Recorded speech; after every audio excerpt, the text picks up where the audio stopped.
I get questions almost daily from the Coaching for Leaders community, and once a month we open up the show to respond to your questions. Today is that day. This is Coaching for Leaders, episode 335. Produced by Innovate Learning, maximizing human potential.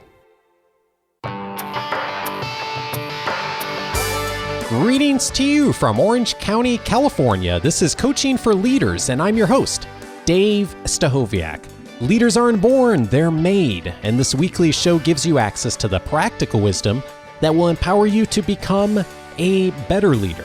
One of the ways that we work to make the show as practical as possible is to include your voice in it. That's why once a month we open it up to your questions, and of course, your questions are constantly influencing the decisions that I make on the invitations that I give to guests to come onto the show and the topics that are picked. So even if your question hasn't been featured that you've sent in before, know that I've read it, in some cases responded to you directly, but it is absolutely influencing my thinking on what we feature here on the show as far as some of the experts and the wisdom we bring on. And speaking of experts' wisdom, and of course, my best friend in the world, I'm glad to welcome back to the show, Bonni Stachowiak. Hello, Bonni. Hello, Dave, and hello to everyone who is listening. I'm excited about today's questions and conversation. We have a lot. We're going to get through as many as we can. We've had a ton coming in the last 30 days. So let's jump right into the first question, if I can talk, from Lindsay. Lindsay wrote in and said, I'm looking for articles to provide to newly promoted leaders, all in their early to mid-20s, on how to be someone's friend, but also to be someone's trainer. For most of them, this is their first real job out of college, and after 1 year, they're eligible to be promoted to a leadership role where they train a new employee. Yes, I try to provide the knowledge and coaching, but it's not easy to coach someone on how to separate being someone's friend and being their trainer. This is something that has been an issue when the new leader needs to provide constructive feedback, and they're nervous because they're also friends with that person. I want to provide them a resource to help them learn the skill of being someone's friend and trainer and knowing how to handle both. Bonni, I'm going to let you tackle this one first because, of course, you work with students and young people who are very much at this age. Oh, absolutely. I chuckled a little bit, Lindsay, when I read the very first part of your message. I'm looking for articles, and I stopped right there and skimmed on to the early to mid 20s and thought, well, people are doing a lot less reading of things than they are listening to podcasts or watching YouTube videos or that sort of thing. So I sort of chuckled at that, but by no means would I want to be insulting our early to mid 20s, because I did see a study recently that said they're actually reading somewhat more than even people who are in their 40s like Dave and I are. So who knows? I have a couple recommendations, but mostly would just say I'm so glad, Lindsay, that you are thinking about the importance of this and really getting people to think more deeply about the change in relationships. I have two recommendations. First off, I laughed the way that our brains work because I was thinking, what is this tool that I'm thinking about? And the guy's last name is Pipe and it's Flowchart. And then finally I came to the book recommendation, which a book might be too much for what you're thinking of, but I did want to mention the book has the best title. Well, the first part of it's not the best, but wait, it gets better as it goes. Analyzing Performance Problems, or You Really Oughta Wanna, How to Figure Out Why People Aren't Doing What They Should Be and What to Do About It. So this is a book that's written by Pipe, and that's why I was thinking of the name Pipe, Peter Pipe and Robert Mager. Robert Mager is really known in the training industry as having written some really pinnacle books that are short, easily digestible, very creatively written, that are a set of, he calls it the Mager six-pack, and what a wonderful investment that was for me. I don't know if they're selling it quite like that anymore. You can buy them used, but it's just a wonderful investment and some great books. So this book really looks at the problem where so often we think of, human beings, they're really complex. These people aren't doing what they're supposed to be doing. What do I do about it? And sometimes people will automatically go to they need training, and that's oftentimes not what they need. If a book is too much beyond what you want to do, I was able to order some of these flow charts, and the flow chart just basically walks you through, is the behavior what you were hoping for? Yes, it is. Oh, great. And then there's some things you could do. And then if it's not, walking you through step by step. And I cannot tell you how many times I've either thought about the book or the flow chart or actually pulled it out when working with people that I'm coaching. It's just a wonderful tool.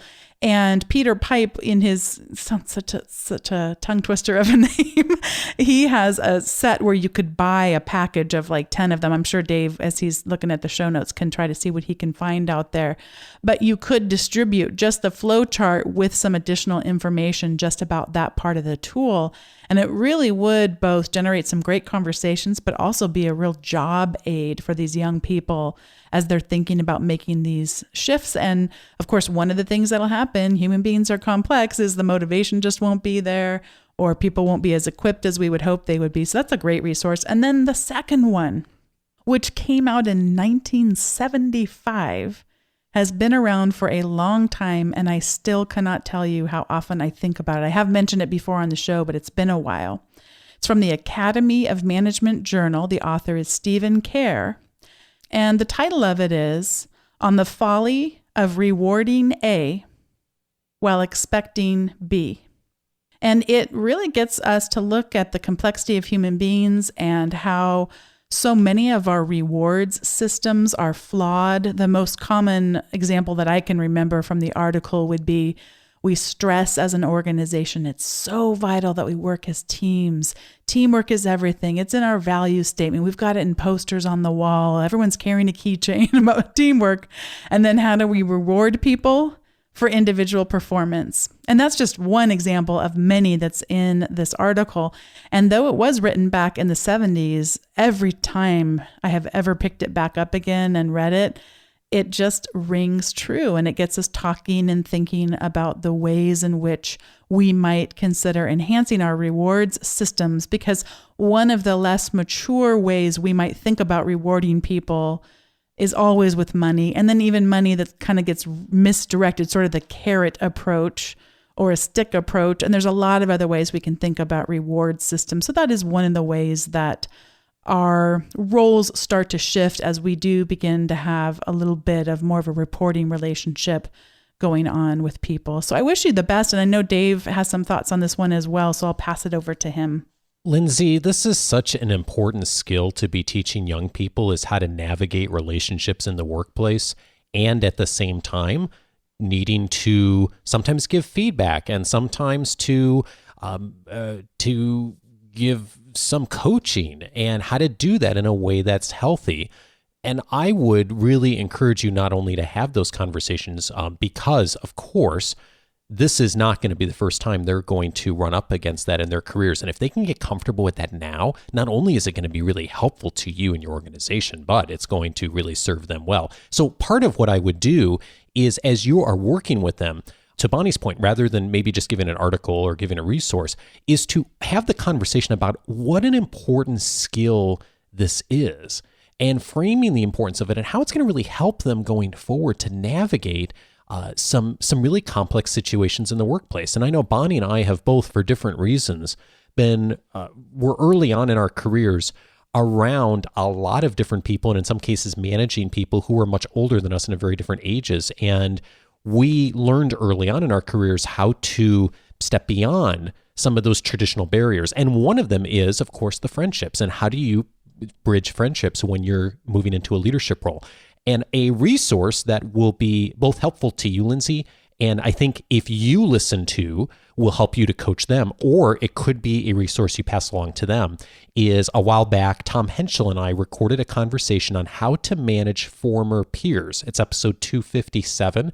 It's about 30 minutes of some of the key strategies that you and anyone else can use to really think about how you navigate that relationship. And probably one of the most important points that I think Tom made is how you set the stage for the relationship being different. When someone moves into a leadership role and they do have a friendship with someone else in the workplace, and oftentimes many friendships, how do you reset that relationship? And it is important to reset. The relationship does change. It's not just a friendship anymore. It's not just that we're colleagues anymore when that person moves into a new role.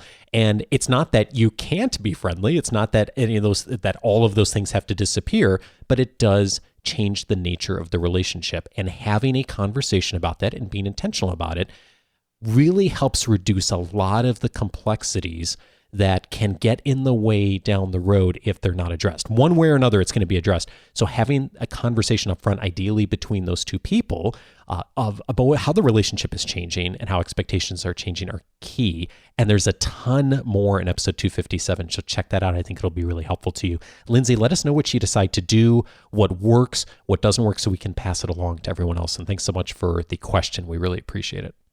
I really enjoyed this next question. It's an audio question, and it comes to Dave and I from across the pond. Hi, Dave and Bonni. My name's Meena, and I am a listener from Oxford in the United Kingdom. I have a question regarding overwhelm and sort of finding that motivation. How do you get that mojo, as I'll call it, back to get back on your feet and be, as powerful, as strong, as dedicated and committed as you have been? A bit about my background. I am a doctor. I have a very, very important transition year ahead of me in terms of I'm now at the end of a very long training period of about 10 years. And I have been, going at the speed of light for quite some time. And I guess, like most human beings, I've reached a point where I am exhausted, but I have some of the most important work yet to do. And also, this is really not a good time for me to lose my motivation and to lose momentum.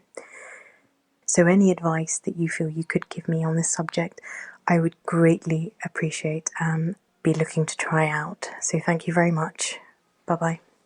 Meena, thank you so much for the question. So many of us have been there. I know I have in this place where that motivation seems to have disappeared for a time or a season. I know Bonni has certainly had that happen as well. What I hear you saying is, how can I get back in? What are the ways to jumpstart, find your mojo, as you said? And I can share my experience, and I'm really curious what Bonni will say too. My experience has been, and it seems like in the last few years, I've noticed this more about myself, is when I hit those times in my career, when I know I'm on the right path in the long run, and when I know that I am doing the things I want to be doing, but for whatever reason, that day or that week or that month, I'm just not feeling it. I have learned to not beat myself up too much about that. I remember the quote from Julius Erving, who said, being a professional is doing the things you love to do on the days you don't feel like doing them. And that's not to answer your question, Meena, by any means, but I think that quote for me is a reminder that sometimes the things we love to do, we run into those times in our careers where we do not like to do them. I have had those times in doing this show over the last 7 years where I've hit weeks or months where I was like, I'm not feeling the motivation. I'm doing the things I normally do, but I'm not feeling that motivation. And so one thing I'd hope for you, and I hope for myself, and I certainly coach people on, is to give yourself some grace. You've been going, it sounds like, at a pace for a very long time. And I know you're hitting a season that is going to be, sounds like, even more intense, is to allow yourself the permission to not feel that motivation every moment, and to know that part of a journey of a life and a career is those dark times, and the times that you don't feel confident, and the times that you doubt yourself, and the times where the energy and the motivation is not there. The other thing that I have found to be incredibly helpful to me, and certainly I've seen this in the research too, is being able to define what success looks like in the short term. So you have a long-term goal. Clearly, you've been working on it a long time. But what would success look like today? And maybe even this hour? And I think one of the real challenges for those of us who are working on a project or a career that maybe spans 5 or 10 or 15 years, those long-term projects, it is very, very easy to lose sight of that long-term goal because it is so far away and so much work is involved. And setting an interim success point for yourself, even to the point of like, what can I do that if I complete today is going to be success today? Dale Carnegie, almost 100 years ago, really challenged people in his book, How to Stop Worrying and Start Living, to live in daytime compartments. What is the one thing you can do today or accomplish today that if you finish that, you will feel a level of success?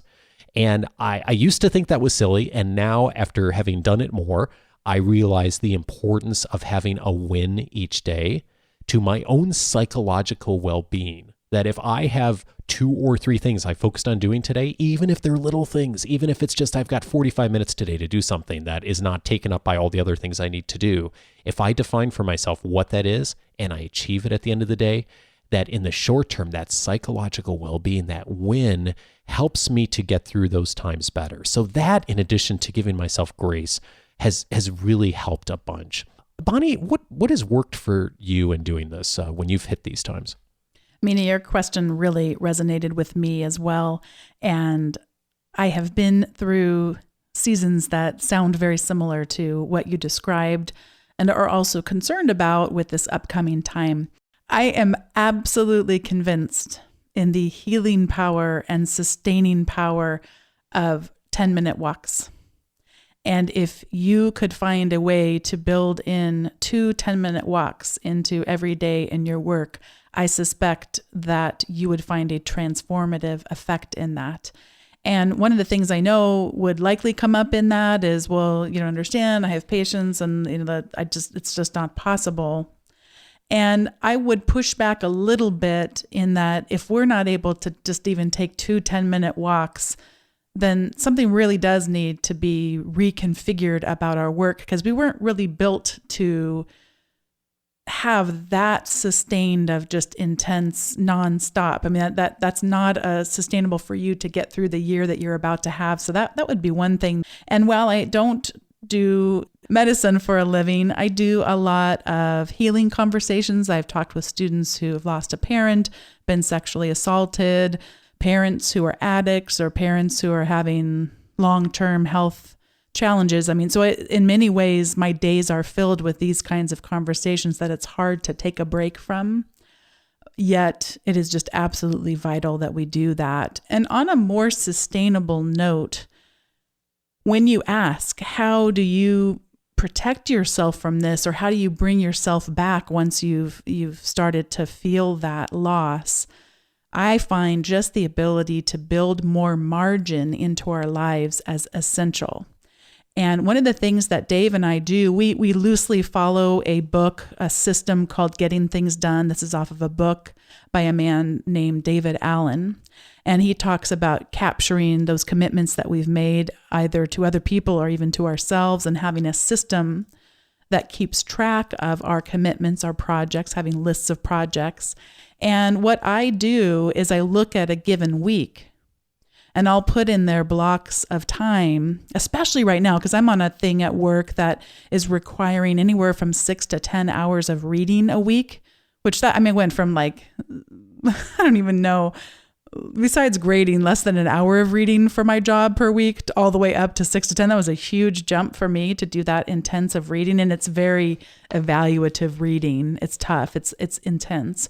And then a 6-hour meeting every week.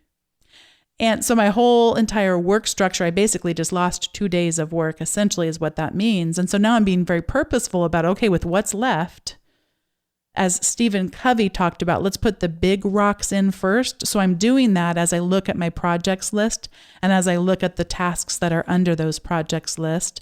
But I can't just cram it in such that there's no room for other things, because every day is going to contain email. And every day is going to contain some interruptions. And some of those interruptions can be managed to try to recognize that this season I'm just not able to take on every passerby that might come past my office. But at the same time, I need to be flexible. I need to be adjustable. As Dave and I sit here recording this right now, our daughter is ill, home from school, and is in the other room. And the last thing I'll leave you with is just related to her. Is just, yes, have the margin in there, but be adaptable. And this morning when Dave took her temperature and we knew she was not going to be going to school, I could be like, everything's going to fall apart. Well, there's a couple reasons why things didn't fall apart. I have margin. I didn't leave that 6 hours to 10 hours of reading a week until the last minute. If I had, I would have let my colleagues down because it just wouldn't have been possible with that change in plans. So getting things done early, leaving enough room so we're not working always up to the moment is a freeing thing. I just wish you the best. I hope to hear from you maybe halfway through your year just to see how it's going. I'd love to have you check in with us and let you know if any of these work. Thank you for the question, Meena. Let's tackle our next question here from Lana. Lana asks, wrote in and said, I focus on leadership development and organizational excellence. One of the 2018 big rocks for me is to research/create a low budget or free platform for tracking and managing our internal Leadership Academy reports. We currently work with about 15 cohorts, about 30 people each. The leaders we train through Leadership Academy workshops have to submit action plans followed by interim and final reports.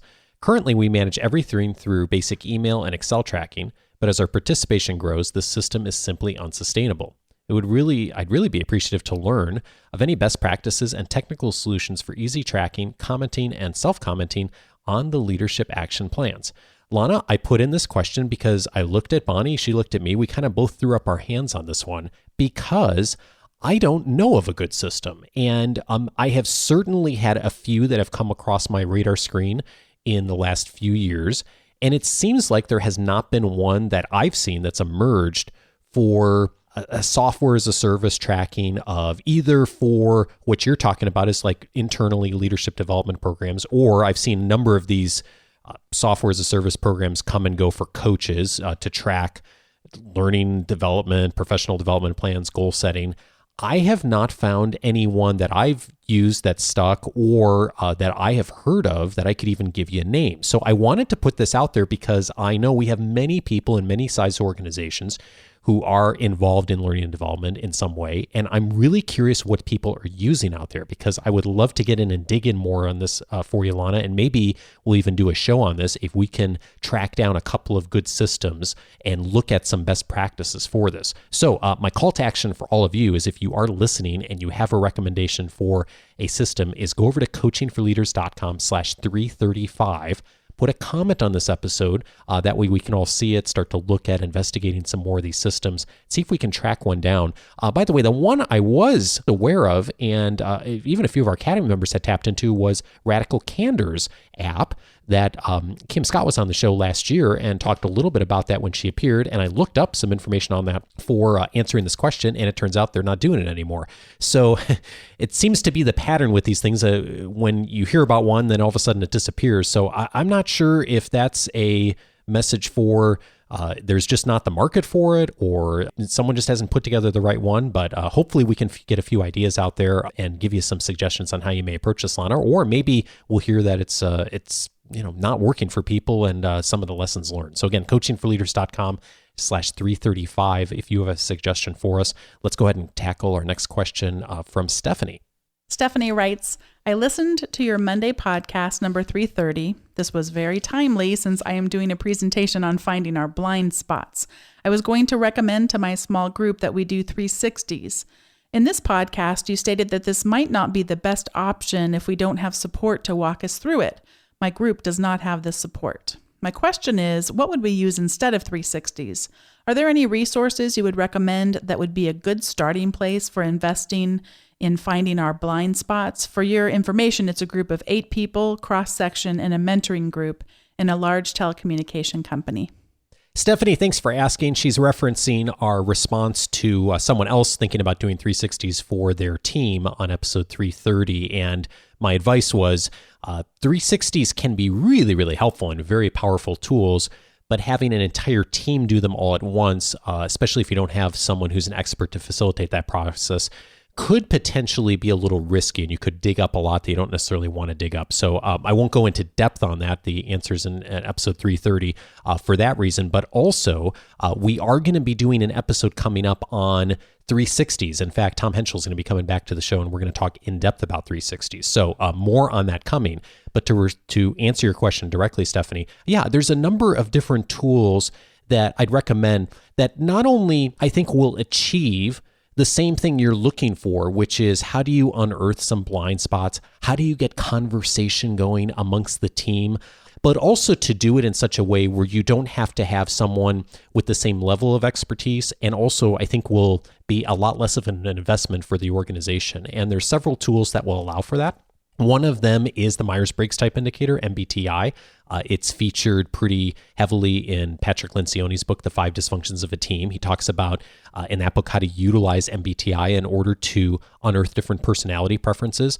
All the tools, by the way, have their strengths and have their drawbacks. MBTI, though, is one that there's a huge ecosystem built around, and there's a ton of materials. And so while it's always great to have an expert to come in and facilitate, I think it's one that you could, if you have some knowledge as a leader about the assessment and about the different personality types, that you can have enough of a conversation to begin to start to look at some of the different patterns and how different kinds of people in the workplace make different decisions. And one of the things that's great about MBTI is there's no wrong answer. You can't take that assessment and come out with something that says, you're good or you're bad. It's not that kind of an assessment. It's purely looking at preferences in your personality. Another assessment that is really helpful in doing that is DISC. DISC allows for that too, of really being able to, on a broad brushstroke, have people start to look at how are we different? How do we frame different things and handle different things? I think probably the easiest one to use, probably least expensive, and probably the most accessible because it gives you such great language around it is StrengthsFinder. And we've talked about that a few times on the show recently. StrengthsFinder, the simplest version of the assessment, at the time we're recording this, I think it's like $15 or $20 a person. So it's very inexpensive. It's highly regarded in the marketplace. It's been utilized by many organizations for helping people to build language around what their strengths are. And like the other assessments, it's not like you can take it and there be a wrong answer because everyone has strengths and everyone has areas that they're not strong on. So you can really have a conversation about what do people do well on the team, and that very naturally will bring up for many teams conversation about, what are our blind spots too. And I think you'll get a lot of the conversation that you would get coming out of people doing a 360 without all of the potential political baggage or risk that would come out of having tons of people do a 360 at once and unearthing feedback and all of that. By the way, if you ever do something like that, I think one of these assessments is also a really great place to start, because you also set the stage in your organization. If you do go eventually and do 360s, you set the stage for the organization and the team to start getting used to having conversations about other people's personality preferences and how different people approach different things. And so if you go on to do a 360, or maybe some of the individuals go on to do a 360, you lay the groundwork for some trusting and some effective conversations just by doing one of these, what we would call more of an individual assessment. And then finally, I'd recommend listening, if you haven't already, if you do use StrengthsFinder, listening to episode 293. Lisa Cummings was on that show and talked about how to leverage StrengthsFinder for your team. There's a ton of advice in that episode on how to utilize StrengthsFinder in a practical way if you're doing it yourself. Lisa, by the way, is also a fabulous resource. She does a ton for organizations, not only in person, but virtually, in supporting managers and teams to utilize StrengthsFinder well.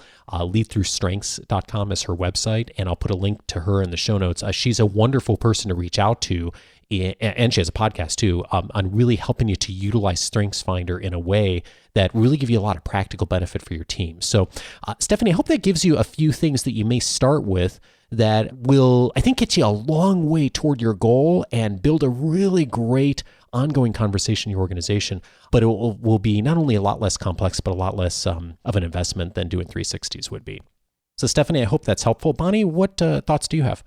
I echo Dave's feedback about the strengths of StrengthsFinder and how accessible that it is. I would caution you, perhaps even more than Dave did, in terms of not using the MBTI or DISC without someone who's certified in those tools. We see so often that he talked about, for example, with the MBTI, there is no such thing in that assessment of good versus bad. Yet if you put it in the hands of someone who isn't certified in it, they will start to frame things as good or bad. The other thing that was really stressed when Dave and I became certified is you are not this. We cannot take all of human psychology, all of our personality, and just put them down to 16 types. So I would never say I am an ENFJ. I wouldn't say that. We would use instead the word preference. I have a preference for this. I have a preference for that. And there also are some ways in which the different letters are interrelated that don't come out very much unless you're really working with a trained professional. So I think StrengthsFinder is a wonderful model. You're looking to discover blind spots. So it could seem strange that someone would say, well, yeah, you want to uncover your blind spots? How about finding out what your strengths are? What's fascinating to me about the way we can think about our strengths is that anytime the volume gets turned up too loud on them, they can actually become our weaknesses. And some tools, some frames talk about this as the shadow self. So if I'm really good at relationships, that's one of my greatest strengths. If the volume gets turned up too loud on that strength, it could potentially be that I'm not able to fulfill those task commitments that I've made or tend to them in the way that I might. Or I may, like the earlier question, I may stress too much the friendship aspect of my relationship with a colleague as opposed to some of the ways that we both need to be helping each other move forward toward a goal. I'm just using a couple of examples, but I do think that the StrengthsFinder will help. Another thing that I think I want to just leave you with, Stefanie, is infusing into your culture the asking for feedback on a regular basis. And Dave had some great guests on. I'm sure he'll come up with their names as soon as I explain what they talked about what's the one thing I can do, or what's the one thing I'm doing that's holding me back from being as effective as I want to be. Dave, what was that? Oh, Sheila Heen, her book, Thanks for the Feedback. Yeah. I mean, if we just regularly ask that question of each other in this organization, this group of 8 people, and got past the point of just the discomfort doing that, you would realize all sorts of benefits. You don't need certification to do that. You don't need a book even. Just, although, I mean, Sheila's book is wonderful, but just that practice of making it first okay to ask that question, and then even taking it to just celebrating all the riches that come when we do this. I wish you the absolute best. And Dave, I know next we have a question from William. William wrote in and said, I've been in a leadership position for a number of years over the same staff of 10 people. They're an amazing group of people who do an incredible job at what they do. We've developed an awesome, incredible community that works more as a family than a team. I just found out that I'm going to have to leave my position in order to relocate and take care of a sick family member. I know my team will be gracious to me, but do you have any advice on how to end well? Thanks. What an exciting and bittersweet time, William. I'm so glad that you're thinking about these things. The first book that came to mind in thinking about your question is William Bridges' book called Managing Transitions. He is best known for his book called Transitions, and then he followed it up with a wonderful leadership book about managing transitions. And one of the things that really struck me that might be beneficial to you, which sounds like you're already doing it, is to mark these seasons in our lives, or in our team's lives in this case, to mark them, to recognize that they are occurring. He gives a much more extreme example in terms of even, losing a colleague. The colleague isn't just going to work for another company. The colleague is no longer alive. And one of the things I was just so touched by many, many moons ago was someone actually that Dave and I went to school with talked about someone passing away in their HR department and then planting a tree in that person's memory, and just that marking of the grief and the loss, and then this beautiful symbol of the life of the tree, that life goes on. This person continues to have an impact even though they aren't with us anymore. I'm glad you're thinking about these things, William. I would encourage you to check out the checklist that's involved in William Bridges' Managing Transitions. It's a really quick read and a great resource to have on your bookshelf, and also to think a little bit about how you might mark this transition together. And then how to support your team during the transition as well. So knowing that this transition is upcoming, what are the things you can do now that will set them up for success, that will set up the next person, either if that next manager leader is coming from someone within the team or coming externally? What are the kinds of things that you could do that can provide the documentation, the expectations that will help them to make that transition as smooth as possible. And then I think finally just stating the obvious and being very open, as you have been with us, of that things are going to be different. There's going to be this transition that's going to come, and it's going to mean change for everyone in the organization. And your willingness to be open and honest about this season of life, I think, is going to really serve you well in making this a transition that is as smooth as possible for the people and for the organization.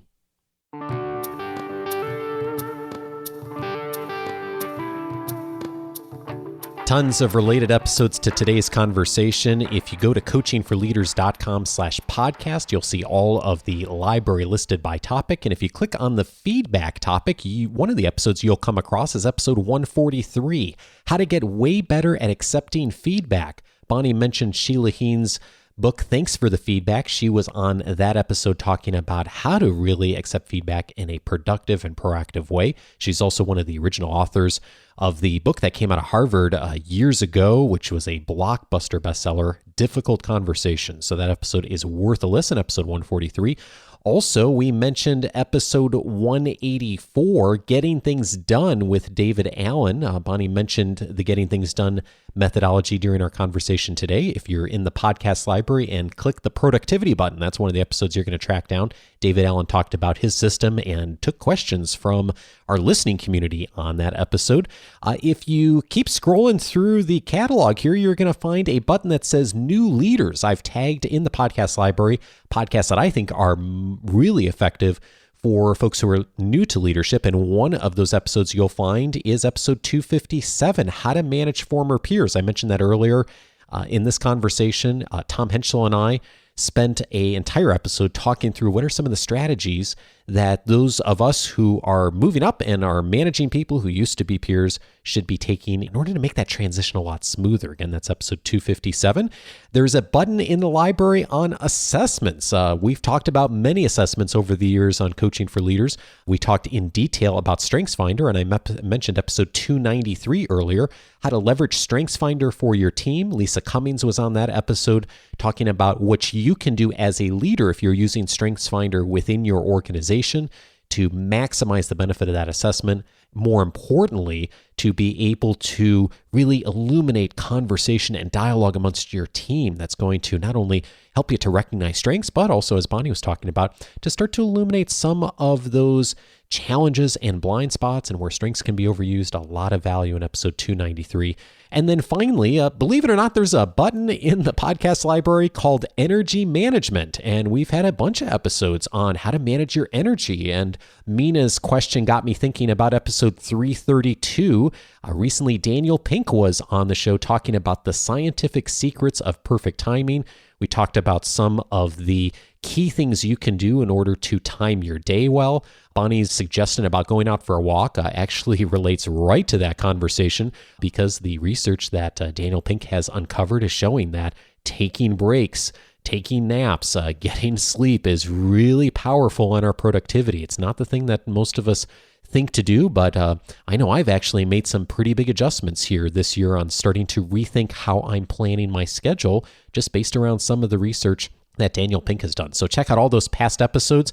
And if you don't already have your free membership active, you can just go to coachingforleaders.com, activate your free membership. That will give you access to that entire library, searchable by topic. You'll also get immediate access to my free 10-day audio course titled 10 Ways to Empower the People You Lead. It'll get you started on some of the key lessons from this show over the last 7 years. If you'll give me 10 minutes a day for 10 days, it'll help you to get some practical action to become a better leader. Again, that's all at coachingforleaders.com. Next week, I am pleased to welcome to the show Dr. Edith Eger. She's going to be joining me to speak about her new book, The Choice.